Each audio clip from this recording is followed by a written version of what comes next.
किसी भी गेम में पार्टिसिपेट कर रहा खिलाड़ी उस गेम को किसी भी तरह से जीतना चाहता है, लेकिन एक अच्छा खिलाड़ी ये बात जानता है कि हार और जीत से भी इंपॉर्टेंट होती है खेल की भावना। कुछ ऐसा ही हुआ एक टेनिस के मैच में, जब टेनिस खेल रहे खिलाड़ी को अचानक से इंजरी आ गई तो उसके ओपोनेंट यानी कि उसके खिलाफ खेल रहा खिलाड़ी भागता हुआ बिना हिचकिचाहट के उसके पास आता है और उसकी मदद करने लगता है। ये देखकर सारे दर्शक उस खिलाड़ी के लिए तालियां बजाना शुरू कर देते हैं। देखिए इस वीडियो में।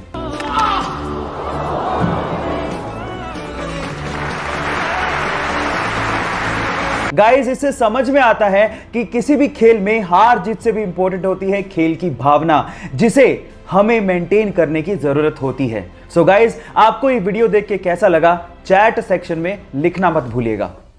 दुनिया के सबसे साफ देशों की बात की जाए तो उसमें सिंगापुर सबसे ऊपर आता है। इसके पीछे का कारण क्या है मैं आपको बताता हूं। वहां पर गंदगी फैलाना एक संगीन अपराध माना जाता है और उसकी सजा आपको तुरंत ही मिल जाती है, और इसी वजह से वहां पर च्युइंगम चबाना भी अपराध माना जाता है। और अगर गलती से भी आप च्युइंगम चबाते वहां पर पकड़े गए तो आपको $2000 यानी कि लगभग 1.5 लाख रुपए का जुर्माना भरना पड़ेगा, या फिर आपको 1 महीने जेल में बिताना पड़ेगा। अब आप समझ ही गए होंगे कि वो इतना साफ सफाई वाला देश क्यों है। सो गाइस, ये फैक्ट आपको जान के कैसा लगा चैट सेक्शन में लिखना मत भूलिएगा।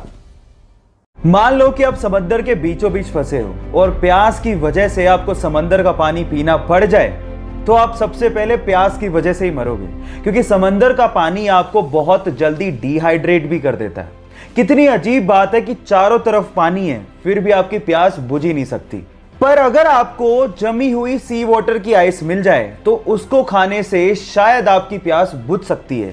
ऐसा इसीलिए होता है क्योंकि नमक बर्फ के क्रिस्टलाइन स्ट्रक्चर में फिट ही नहीं होता, इसीलिए बर्फ में पानी के मुकाबले मात्र 10% ही नमक रह जाता है, जिससे आपकी प्यास बुझ सकती है। यह नॉलेज आपको कैसी लगी चैट सेक्शन में लिखना मत भूलिएगा।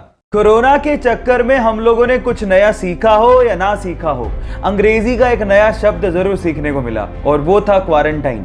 पर सवाल यह है कि क्वारंटाइन शब्द एक्चुअली आया कहां से, उसका मतलब क्या था, तो मैं आपको बताता हूं। एक्चुअली जब पूरी दुनिया प्लेग नामक बैक्टीरिया से जूझ रही थी तो उस टाइम पे इटली ने क्या किया, उसके वहां पर आने वाले जितने भी समंदर के जहाज थे उनको वो 40 दिनों तक समंदर में ही खड़ा रखते थे, ताकि वो जो बैक्टीरिया है वो 40 दिनों में वहीं पे खत्म हो जाए।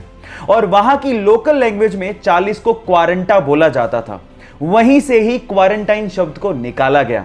क्या आपको इसके पहले तक ये बात पता थी, और नहीं पता थी तो चैट सेक्शन में लिखना मत भूलिएगा।